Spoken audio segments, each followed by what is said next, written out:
নতুন কুড়ি ও পাতা উৎপাদনের প্রস্তুতিতে কোথাও পরিষ্কার করা হচ্ছে আগাছা, কোথাও আবার গাছের মাথা ও ডালপালা ছেঁটে দেওয়া হচ্ছে। এতে করে পুরো বাগান জুড়েই কর্মচাঞ্চল্য দেখা গেছে।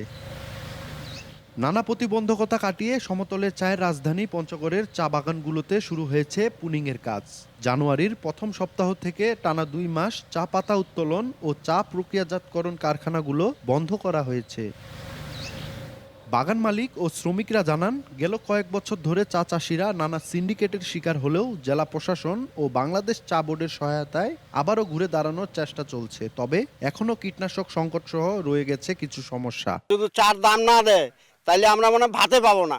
আমাদের মজুরি দিতেছে 500, এখন ভাও বাজার তো বেশি, পোষাইতেছে না। আগামীতে যেন আমরা ভালো দাম পাই, যেহেতু উৎপাদন খরচ বাড়ছে চা পাতার। 2025 সালে ভালো মানের চা উৎপন্ন হয়েছে। আপনাকেই বলছি, ইন্স্যুরেন্স করলে সিটিতে সুরক্ষা পাবেন নিশ্চিতে।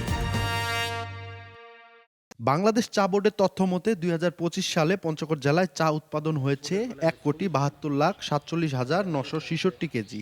আগের অর্থ বছরের তুলনায় বেড়েছে ৪৯,২৯,১১৮ কেজি। উৎপাদন বৃদ্ধির পাশাপাশি বেড়েছে চা চাষের পরিধিও। এবার জাতীয় উৎপাদনের 22% চা উৎপাদন হয়েছে পঞ্চগড়ে। 2025 সালে যে পরিমাণ চা উৎপাদিত হয়েছে তার বাজার মূল্য প্রায় 500 কোটি টাকার মতো। এই চা শিল্প রক্ষায় আমরা বেশ কিছু উদ্যোগ গ্রহণ করেছি। চা পাতার মান রক্ষার জন্য আমরা নিয়মিত মোবাইল কোর্ট করেছি। বর্তমানে এই অঞ্চলে প্রায় 11,600 একর জমিতে চা চাষ হচ্ছে। গেল বছর 9,77,46,000 কেজি সবুজ চা পাতার বিপরীতে উৎপাদিত হয়েছে 2,02,42,000 কেজি চা।